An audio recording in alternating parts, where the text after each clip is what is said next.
How many paper plates does it take to stop a 22? 50 paper plates. And nope. Well, we are getting to really blowing out the back.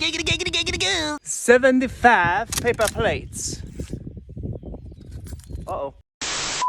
75 paper plates. Still nope. There's 100 paper plates. And drum roll, please. Oh! Dude, I need to go get more paper plates. Uh-oh. Alright, 150 paper plates. Let's see. Ooh, it's so close, it's just stopping. 300 paper plates.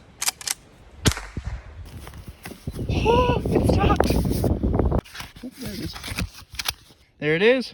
So it takes 216 paper plates to stop a 22.